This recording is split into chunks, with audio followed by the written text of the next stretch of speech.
What it do? Welcome to the J-Boy Sports Podcast. Please like, share, and subscribe if you enjoy the content. Even if you don't love the content, you can still do those things because you can help a brother out. I would definitely help you out, so why not help me out? Hit us up in the comment section. Make sure that you comment because I will definitely reply. Ball is life. Make sure you tap that notification bell so you don't miss any of our great content. And also hang on towards the end so you catch some of our suggested videos. Tyrese Haliburton. I can't believe I'm actually doing videos on this guy in 2025 because the truth of the matter is I was not a fan. I was not a fan. I did not relate to this man in any way, shape, or form. Other than the fact that I did have respect for the fact that he was unapologetically himself. Anybody that's unapologetically themselves, I have to give a little bit of credit to. Even if I don't agree with the things they do, say, act, any of that. If you are who you are, I got to give you respect. I got to give you respect. There's far too many followers in the world. Far too many followers. So, the more I pay attention to Tyrese Haliburton and the more I watch him play, the more I listen to the sound bites, I have a lot of respect for this dude. But I also be wondering, like, so did his dad put this in him? This fearlessness, this will to fight? This guy has a lot in common with a lot of the great players of all time. Like, just, and you don't expect it to come from him, but it does. Like, he is a championship quality player. And I don't think they're going to win this year because I think that goes to SGA. That's got to go to the Thunder. I think the Thunder have come too far to lose, and they're just too great of a team. But the Pacers have no quit. They fight hard. You have to have a lot of respect for them. And the more I listen to, Tyrese Haliburton, the more I understand, just how he came this far. And also, you got to give some respect to his coach. Rick Carlisle is a no-nonsense type of guy. I have a lot of, he's really a great coach. One of the best of all time, in my opinion. I know he's only got one ring, I think, to show for it, but he's in that upper tier, man. He's like a Larry Brown level type guy. You don't really see the Larry Browns no more, but I think Rick Carlisle is an old-school coach who has a lot of old-school ideas and a new-school vibe, And it didn't really work out with him and Luka Doncic at a certain point, and I really believe that's because he wants to play a brand of basketball that is real basketball. You watch the Pacers play, there's a lot of ball movement. It's not one person dribbling for 90 years most of the time because they move that ball. They move that ball, they look for their options, and that's why basically every single player that steps on the court for them is a stick of dynamite that could blow up at any time if you slack. And I think the Thunder learned that the hard way the first time. And then the second time around, obviously they won the second game. But I think they dedicated themselves much more to stopping the entire team because you have to. But Tyrese Haliburton said something, as you can see in this graphic, that I thought was extremely important. He himself was considered the most overrated player in the league. That's what they said about him. And there's even a part of me that was like, I think maybe he is a little overrated. Because, the guy, he made the All-Star team, and I didn't think he was that great. And he was on the Olympic team. And on the Olympic team, he really didn't play at all. So you're just kind of sitting there like, well, what's this man's value? Like, did they just put him on there to put him on there? But watching him as the second half of this NBA season and in these playoffs, he's without question one of the best players in the league. The difference is, I think, for me personally, is that I hadn't seen a real true point guard in a long time. I hadn't seen somebody that really is out here to play point guard and not out here to be some type of hybrid scorer. He is more effective at what he does than basically any point guard in the league not named Luka, SGA, or Steph, in my opinion. I don't think anybody else is really touching him. Other than Brunson, too. I say Brunson as well. And if you have Cade Cunningham as a point guard, I guess. But again, Cade to me is not a real point guard, but whatever. I think this guy's on another level. He's definitely more on a higher level than Cade. And I think him and Brunson are in a similar stratosphere, but they're different types of players. This is what he wrote, if you look at this graphic. Not what he wrote, but somebody wrote, taken from one of his quotes. I think as a group we take everything personal. It's not just me. It's everybody. I feel like that's the DNA of this group. We do a great job of taking things personal, and that gives this group more confidence. You get claps. You get claps from me. Anytime I hear players talk like this, or anybody in life in general talk like this, you're going to get it from me. You're going to get the claps. Because this is what it means to be in search of greatness, to have greatness on the mind, to want that to be your legacy. And it's funny because I talk to my wife sometimes about this, and I think a lot of women have a slightly different outlook on this than maybe men do. But if you're not looking to conquer everybody and everything at pretty much any given time, or what at least is most important to you, what you value the most, then what are you doing it for? You know, and I think men have a competitive streak that not all women share. But I think most men who really aspire to greatness in whatever it is that they do, it could be you want to be the best coach of your son's little league team or daughter's little league team. I don't know. Anything like that. But the DNA has to be within you to take things personally. And it's not always that you have to come out and say it. You have to come out and show it.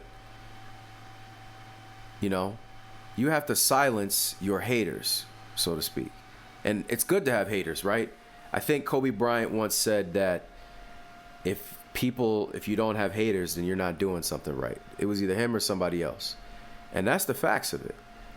You want that, right? Sometimes players now get upset when Shaq and Chuck say things about these players, but honestly, you should take that as a compliment. Enough people have said something about you or watched you to where they felt the need to come out and say something about it. You should feel blessed. And that's how I feel about this from Tyrese Haliburton. We've seen him take over games. He's had a game winner in every single series that he's played. He's taken them from 20-point deficits to the promised land. And it's all because it's not just him. It can't just be him. It's the team. His energy has transferred to the team. And that's when you're a truly great player. We take things personally. Everybody should take things personally. I don't get the chance to play basketball as much as I used to, and I want to get back into it. I still have a lot left to give the game on whatever level I decide to give it. Or let me not say I decide. I can't decide to play in the NBA. But I mean, you know, as far as me getting out and going to play, that's what I mean. I always take things personally.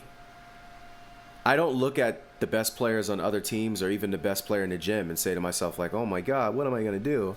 I can't do anything. No, they're beatable with the right strategy, the right guys around you. And no, you don't have to pick up all the best players in the gym. You just got to pick up guys that want to play team ball, that know how to play together, and especially, in my opinion, that are dedicated to the defensive end. When you're playing against great players, you got to be willing to shut them down. You got to be willing to be embarrassed on defense. But you have to have that mentality that everything they say and do, I'm taking personally. Oh, that team sucks. Oh, he's not that good. I'm left-handed. I used to hear a lot, oh, he can only go left. That's why I got really good with my right hand, too. So that if you oversell the left, then I'm just going to go right and destroy you. And people learn real quick, like, oh, snap, like, just forcing him right is not necessarily the best way to defend him. Because he can go right. And I'm selling out to the right, and I'm just giving him easy lanes. Because that's essentially what you're doing. I worked on my weaknesses. I'm not the greatest basketball player ever. Obviously, I'm not in the NBA. But I took it personal. I always took it personal on the court, in sports in general. In school, I was very smart, but not the smartest. And the reason why is because I didn't feel the need to be the smartest all the time. I still don't. But I do want to, you know, I actually have my master's degree. And I got it because, and I had a 4.0, I had a 3.9 GPA because I did bad in one class. By accident, I didn't even realize the class started and I didn't do any of the work the way I was supposed to. And I got a D. But every other course that I took, I got an A plus. And I think the only other course I didn't do as great in is I got a B plus. So I got a 3.9 grade point average for my master's. And It's because I started taking it more seriously and I wanted to have a higher grade point average. But overall, I never really wanted to be the smartest person. At times, though, I did. When I was challenged, when people say, you can't do this. Oh, word? Oh, I'm gonna study a little bit. Make sure I get that A. Pause, no diddy. That didn't sound right. To prove to people that I was smart. And Tyrese Haliburton, in the same way, I feel that energy. I've said before that I didn't really connect with Tyrese Haliburton, but as I'm seeing him play, his aggressiveness, his willingness to upbuild his team, his leadership, and comments like this where we take it personal, it's in our DNA as a team, I'm starting to relate a lot more to Tyrese Haliburton, because you have to take things personally. You don't have to fight nobody. I'm not saying that. I'm not saying be a negative person, be somebody that nobody likes. What I'm saying is there should be a quiet confidence in you that when people doubt you, you turn that around and say, oh, don't worry. Everything you said before, you're going to eat those words. You're going to be kissing my butt soon enough. Just keep watching. And I love that. In all my years of playing basketball, the people that I've respected the most at times are the people that challenged me the most. The people that said I wasn't good. The guys who thought I was going to be, some walkover. But everybody has weaknesses. I don't care if you're playing an elite player in the NBA. There's a weakness there. Now, will you be able to exploit it? I don't know. But for a moment, for a play, everybody has a weakness. You only got to stop them one time. You can stop somebody one time, even if they have every advantage in the world. If you guess right, make the right move, you can stop them. Nate Robinson blocked Yao Ming. If he could do that, why can't you, do something on the court? But it takes a personal confidence. You have to take things personally, especially on defense. I take defense very personally. I always have. Maybe my shot's not falling. Maybe I'm turning the ball over on offense. But on the defensive end, you're not going to just walk all over me. There's going to be a barrier between you and that basket. That barrier's name is Jay Boyks.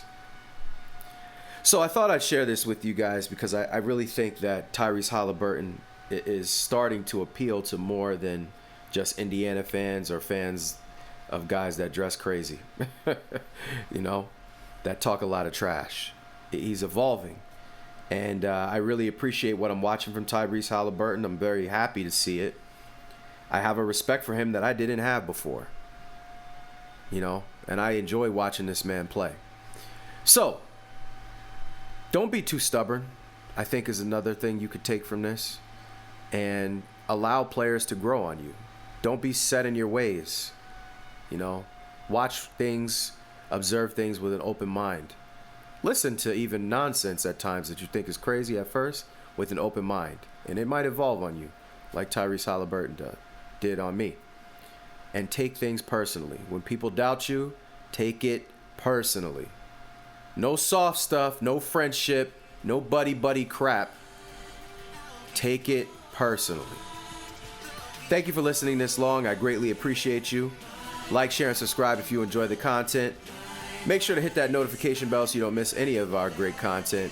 Comment, because ball is life. Love to have conversations in the comment section. What do you think? Do you think Tyrese Haliburton and this confidence and this DNA that he's helping to install into his team, do you think it's important to take things personally? On the basketball court, but even more so in life. Do you think it's important to take things personally? I do. Make sure you hang on towards the end of this video. We will have some other suggested videos that we know you'll love. Thank you very much for your time. I'm very appreciative. I'm very humble. Much love.